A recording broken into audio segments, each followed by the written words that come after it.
India's #1 AI empowered institution, JKKN. Admissions open for engineering, pharmacy, allied health sciences, arts, nursing and dental. JKKN Institution, Kumarapalayam. இன்று நம்மோடு இணைந்திருப்பவர் அரசியல் விமர்சகர் மற்றும் பத்திரிகையாளர் திரு சின்னப்ப கணேசன் அவர்கள். வணக்கம் சார். வணக்கம். நேற்று திரு மாரிதாஸ் அவர் பாஜகவோட நிரந்தர ஆதரவாளர் அப்படின்னு கூட சொல்லலாம். அந்த அளவுக்கு பாஜகவுக்கு சப்போர்ட் பண்ணிட்டு இருந்த ஒருத்தர் அவர் நேற்று என்ன சொல்றாரு அப்படின்னு அவரோட காணொலியில், இங்கே தமிழகத்தில் பாஜக வளர்ந்துருக்கு அப்படின்னு சொல்கிறது ஒரு மாயை. இதுக்கு காரணம் இவங்க வாங்கின ஓட் பர்சன்டேஜ் அதிகமானதுக்கு காரணம் என்ன அப்படின்னா, இங்கே 2014 2024 வாக்காளர்களோட சதவீதம் அதிகமானதுனால பாஜகவுக்கு ஓட்டு அதிகமான மாதிரி தெரியுது. ஆனால் உண்மையில் பாஜகவுக்கு ஓட்டு அதிகமாக குறைஞ்சிருக்கு. திரு அண்ணாமலை அவர்கள் மேலே மிகப்பெரிய ஒரு குற்றச்சாட்டை மறைமுகமாகவே வைக்கிற மாதிரி தெரியுது. அவர் இப்படி மாரிதாஸோட டேட்டா, அதாவது நம்மளுக்கு ரொம்ப ஃபெமிலியராக தெரிஞ்சதுன்னா அவரோட டேட்டா எல்லாமே ரொம்ப எஃபிஷியண்ட்டாக இருக்கும் அப்படின்ற மாதிரி தான் நம்ம முன்னாடி எல்லாருமே கெஸ் பண்ணது. இன்றைக்கி அவரே இந்த மாதிரி சொல்லியிருக்கிறாரு. இது நீங்கள் எப்படி அசஸ் பண்ணுறீங்க? மாரிதாஸ் ஏன் இந்த மாதிரி சொல்லணும்? ஒரே ஒரு காரணம் தான், வைத்தறிச்சல், ஸ்டொமக் ஃபயர், வேற எதுவுமே கிடையாது. பொறாமை நம்ம கிராமத்தில் சொல்லுவேன். இது தவிர மாரிதாஸு வேற எதுவுமே கிடையாது சார். எனக்கு தெரிஞ்ச ஒரு தகவல் சொல்லுங்க சார் மாரிதாஸை பற்றி சொல்றதுக்கு. என்ன அப்படின்னா, இந்த ஆளுக்கு ஒரு உண்மையிலேயே சில பணிகளை கரெக்டாக பண்ணார். பாஜக அவர் ஒரு 7-8 வருஷமும் அந்த இதை தொடர்ந்து பண்ண ஆரம்பித்தார். அதை முதல் கட்டமாக டெக்ஸ்ட் வேணுமனே அந்த கட்டுரை வடிவத்தில் நிறையா ஃபேஸ்புக்கில் நிறையா போட ஆரம்பித்தார். அப்புறம் அடுத்தடுத்த லெவலுக்கு யூடியூப் சேனலில் மாரிதாஸ் ஆன்சர்ஸுங்கிற பேரில் பேச ஆரம்பித்தார். ஒரு டீமாக இருந்து ஒர்க் பண்ணி நிறைய டேட்டாஸ் எல்லாம் கலெக்ட் பண்ணி நிறைய தகவல்கள்லாம் புள்ளி விவரங்கள்லாம் கொடுத்தாங்க. இதெல்லாம் சரியானதாக இருந்துச்சு. இது எல்லாமே தேசியவாதிகளுக்காக ஆதரவாக ஒரு இதில் வந்தார். இது எது வரைக்கும் நார்மலாக போச்சுதுன்னா, திரு அண்ணாமலை ஐபிஎஸ் பாஜகவினுடைய மாநில தலைவராக வர்றது வரைக்கும் எந்த பஞ்சாயத்தும் இல்லை, எந்த பிரச்சனையும் இல்லை. அவர் மாநில தலைவராக வந்த பிறகு இங்கே ஒரு பிரச்சனை இவருக்கு வந்துச்சு. இவர் என்னென்னா, இவருக்கு நான் திரு அண்ணாமலை ஐபிஎஸை விட பெரிய ஆள், நான் 8 வருஷமாக பாஜகவுக்காக நான் உழைச்சிட்டு இருக்கேன். என்னுடைய ஒரு சின்ன சாமானியன ஒரு கேள்வி கேட்குறேன்.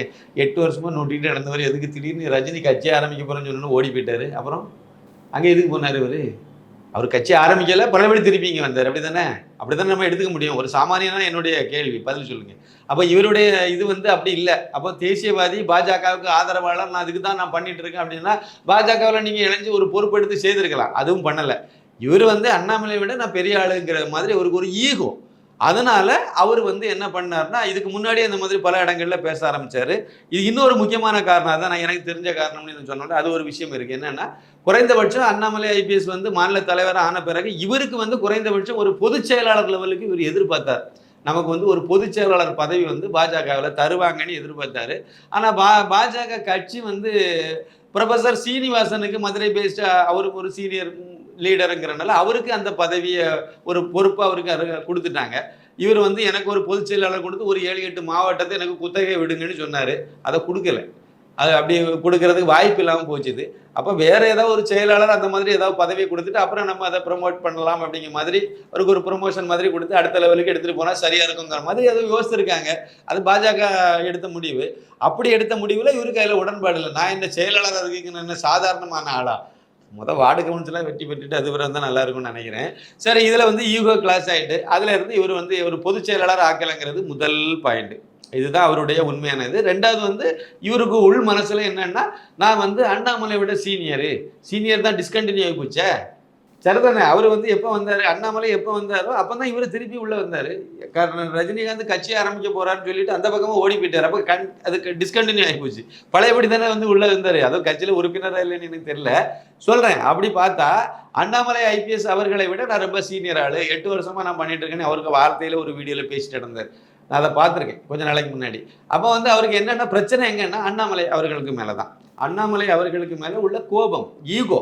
அவரை விட நான் அறிவாளி, அவரை விட நான் நல்லா பண்ணுறேன் வைக்கிறேன்னா, யதார்த்தமாக ஒரு விஷயம் இருக்குது சார். என்ன அப்படின்னா, யாரை மக்கள் ஏற்றுக்கொண்டாங்கன்னு நம்ம பார்க்கணும். மக்கள் யாரை ஏற்றுக்கொண்டார்களோ அவங்கள நீங்கள் முன்னிலைப்படுத்தினா மட்டும்தான் கட்சி வளரும். நீங்கள் 2014 பிரதமர் நரேந்திர மோடி அவர் ஒரு குஜராத் முதலமைச்சராக அந்த நேரத்தில் அவர் இருந்தவரை, அவரை கொண்டு போய் நம்ம பிரதமர் வேட்பாளராக அவங்க எடுத்துகிட்டு வந்தாங்க. எடுத்துட்டு வரும்போது அவரை மக்கள் ஏத்துக்கிட்டாங்க. அதனால அவரை மக்கள் ஏத்துக்கிட்டாங்க. அவர் குஜராத்தை நல்லா டெவலப் பண்ணிட்டார். 12 வருஷத்துல மிகப்பெரிய அளவில் வளர்ச்சி பாதையை கொண்டு போயிட்டாரு. அதனால அந்த அவரை கொண்டு போய் பிரதமராக்கினா குஜராத் மாதிரி இந்தியாவை கொண்டு வருவாரு. உண்மையிலே கொண்டு வந்துட்டார்.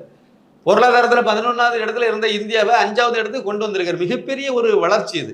உலக நாடுகளெல்லாம் பின்தங்கி பொருளாதாரத்துல போயிட்டு இருக்கும்போது இதை முன்னேற்றி கொண்டு வர்றாரு. அப்ப இதெல்லாம் அவர் செய்தார். இவரை செய்வாருங்கிற நம்பிக்கை மக்களுக்கு இருந்துச்சு. மக்களுக்கு அந்த மோடிக்கு மேல இருந்த நம்பிக்கை அத்வானிக்கு மேல இல்லை, மற்ற தலைவர்களுக்கு மேல இல்லை. மூத்த தலைவர்கள் பிரதமர் நரேந்திர மோடி அவர்களை விட சீனியர் தான் மற்ற எல்லாருமே. சுவராஜ்யா இருக்கட்டும், இல்லைன்னா அருண் ஜேட்லியா இருக்கட்டும், இல்லை ராஜ்நாத் சிங்கா இருக்கட்டும், இல்லை நிதின் கட்கரியா இருக்கட்டும், இவங்க எல்லாருமே சீனியர் ஆட்கள் தான். எல்லாத்துக்கும் மேல உள்ளவர் எல்கே அத்வானி அவர்கள். அப்ப இவங்களெல்லாம் இருந்தாலும் மக்கள் யாரை ஏத்துக்கிட்டான்னு பார்க்கும்போது நம்ம நரேந்திர மோடி அவர்களை தான் ஏத்துக்கிட்டாங்க. அதனால மோடியை கொண்டு போய் பிரதமர் வேட்பாளர் பாட்டி வெற்றியும் பெற்றாங்க. அதே கதை தான் இங்க தமிழ்நாட்டில். நீங்க அதாவது ரூம்ல பேசுறதுக்கெல்லாம் மாரிதாஸ் ஓகே பேசுவாரு. அதை நிறைய பேர் பார்ப்பாங்க, படிக்கிறாங்க. அவருடைய வீடியோலாம் நிறைய பேர் வீடியோவை எத்தனை பேர் பார்க்க போறாங்கன்னு தெரியல. ஏன்னா அவருடைய போக்கு அப்படி ஆகி போச்சுது. பிரதமரே சொல்றாரு தமிழகத்துல வாக்கு வங்கி பாஜகவுக்கு அதிகமாயிட்டு இரட்டை இலக்கத்துல போய் மிகப்பெரிய ஒரு வளர்ச்சி கண்டிருக்குன்னு பிரதமர் பாராட்டுறார். வெளிப்படையான அவர் பாராட்டுறது அவர் தெரிவிக்கிறார். திமுக காரெல்லாம் சொல்றான் பிஜேபி வளர்ந்து போச்சு, நம்ம யோசிக்க வேண்டிய இடத்துல இருக்கோம். இப்படியே போச்சுன்னா ஏன்னா திமுக 7% ஓட்டை இழந்திருக்கு. அப்ப திமுக இழந்துட்டு இருக்கும்போது பாஜக வளர்ந்துருக்கு. அப்போ இது நமக்கு ரொம்ப செக்கு வைக்கிற வேலையாச்சே, இது ரொம்ப பெரிய பிரச்சனையை உருவாக்குமா அடுத்த 2026 அவன் பயப்படுறான். காங்கிரஸ்காரன் பயப்படுறான் பாஜக வளர்ச்சியை பார்த்து. கம்யூனிஸ்டுக்காரன் பயப்படுறான். அவன் சொல்றான் பாஜக வளர்ந்துருக்குது உண்மைதானே அவன் ஒத்துக்கிறான். பாஜக கூட்டணியில் இருக்க திமுக கூட்டணியில் இருக்கவங்க எல்லாம் ஒத்துக்கிறாங்க. ஆனா மாரிதாஸ் மட்டும் நான் அதை ஒத்துக்கவே மாட்டேன், பாஜக வளரலன்னு சொன்னா அப்ப எங்கேயோ மூலையில கோளாறு இருக்குல்ல, எங்கேயோ அந்த ஆள்கிட்ட பிரச்சனை இருக்குல்ல. பிரச்சனை தான் ஏதாவது ஒரு வகையில திரு அண்ணாமலை ஐபிஎஸ் குறைத்து மதிப்பிடணும், குறைத்து சொல்லணும். அதான் நோக்கம். அஜெண்டா அண்ணாமலையை டேமேஜ் பண்ணணும். அதுக்கு எங்கேயாவது கிடைக்காதா? நீங்க அந்த வீடியோவை நானும் பார்த்தேன். கடைசியில போற போக்கில் அப்படி பாருங்க, கரூர்ல டெபாசிட் இழந்து போச்சு பிஜேபின்னு சொல்லிட்டு முடிச்சிருப்பாரு வீடியோவை. அப்ப நோக்கம் என்னது? கரூர் அண்ணாமலையுடைய ஊரு. அப்ப அண்ணாமலையுடைய ஊர்ல பாஜகவுக்கு டெபாசிட் இழந்து போச்சு, இதை சொல்லணும். இதை சொல்றதுக்கு ஒரு மாரிதாஸ் தேவையா? எங்க பாஜகவை விட அதிமுக பெரிய கட்சி. 8 இடத்துல டெபாசிட் இழந்திருக்கு, பாண்டிச்சேரி உட்பட. முன்னாள் அமைச்சர் தென் சென்னை ஜெயக்குமாருடைய மகன் தென் சென்னை தொகுதியில் நின்று டெபாசிட் இழந்திருக்காங்க. சென்னையில மொத்தம் 3 பாராளுமன்ற தொகுதியில் 2 தொகுதியில பாஜக 2வது இடத்துக்கு வந்திருக்கு. எவ்வளவு பெரிய அச்சீவ்மெண்ட் இதெல்லாம் கண்ணுக்கு தெரியாது. பாஜக வளரல. அதுக்கு நான் ஏதாவது ஒரு காரணம், சயின்டிஃபிக்கா ஒரு காரணத்தை கண்டுபிடிச்சிருக்காரு இவரு. கண்டுபிடிச்சு பாஜக ஓட்டு வங்கி குறைஞ்சு போச்சுன்னு சொல்லிட்டு முக்களை உட்கார்ந்து அழுதுட்டு இருக்க வேண்டியதுதான். வேற எந்த முன்னேற்றமும் உங்களுக்கு வரப்போறது இல்லை. அதாவது இதெல்லாம் ரொம்ப அயோக்கியத்தனங்க. கட்சி வளருது, உங்களுடைய நோக்கம் நாடு நல்லா இருக்கணும், உங்களுடைய நோக்கம் தமிழகத்துல மீண்டும் ஒரு காமராஜர் ஆட்சியை கொண்டு வரணும். அது அண்ணாமலைங்கிற ஒருத்தர் வந்த பிறகு அவர் மூலமாக இது சாத்தியமோடுங்கிறத மக்கள் நம்புறாங்க. அதனால அண்ணாமலைக்கு பின்னாடி எல்லாரும் அணிவகுத்து இருக்காங்க. நீங்க நம்புறீங்க, நான் நம்புறேன். மாரிதாஸ் நம்பல. மாரிதாஸ் அண்ணாமலையை விட நான் தான் உயர்ந்த ஆள்னு நினைக்கிறாரு. உங்களை ஏத்துக்கலையே மக்கள்.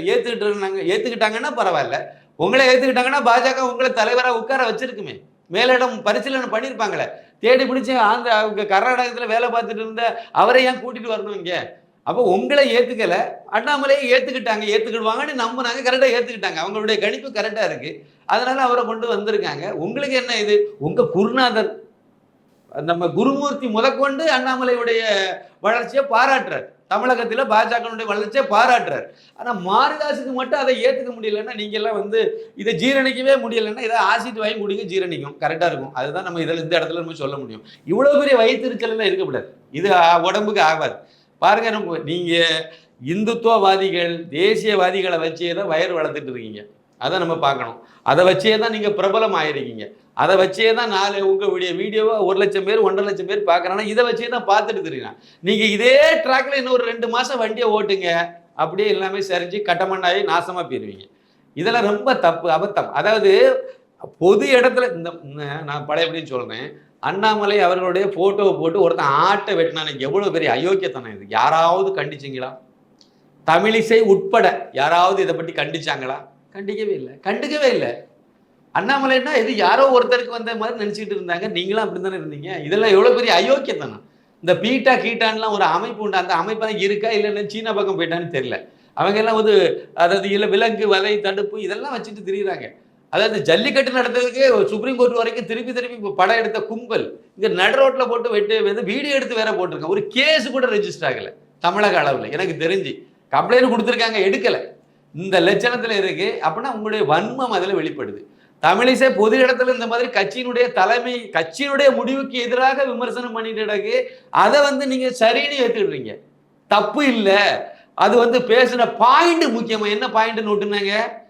2019 இந்த அம்மா தான் கூட்டணி கட்சியெல்லாம் எல்லாம் கூட்டணி வச்சது அதிமுக தான் வச்சிருந்தாங்க. என்னத்தை கிழிச்சு தொங்க விட்டாங்க? அந்த டேட்டாவை எடுத்துருவாங்க. 2021 பாஜக எவ்வளவு சாதிச்சுன்னு அந்த டேட்டாவை எடுத்துருவாங்க. 3.6% ஓட்டு பிஜேபி நொட்டுன்னு அவ்வளவுதான் இருந்துச்சு 2021. அந்த டேட்டாவெல்லாம் தூக்கிட்டு வந்து நீங்க பேசுங்க. ஒன்றும் இல்லை சார், நீங்க பேசிக்கிட்டே இருங்க சார். அடுத்து என்ன வரக்கூடிய 2026 தேர்தலில் இது என்ன நடக்குன்னு பார்ப்போம். அது கரெக்டா இருக்கும். அண்ணாமலை உண்மையிலே சாதிச்சாரா இல்லையா அப்படிங்கிறத 2026 சட்டமன்ற தேர்தல் தமிழகத்தில் வரப்போகுதுல்ல, அப்போ பொறுத்து இருந்து பாருங்க. அது வரைக்கும் நீங்க இந்த அளவுக்கு உங்க வீடியோ பார்க்கக்கூடிய அளவுக்காவது நீங்க இருந்தா சந்தோஷமா இருக்கும்னு நான் நினைக்கிறேன். India's #1 AI empowered institution, JKKN. Admissions open for engineering, pharmacy, allied health sciences, arts, nursing and dental. JKKN Institution, Kumarapalayam.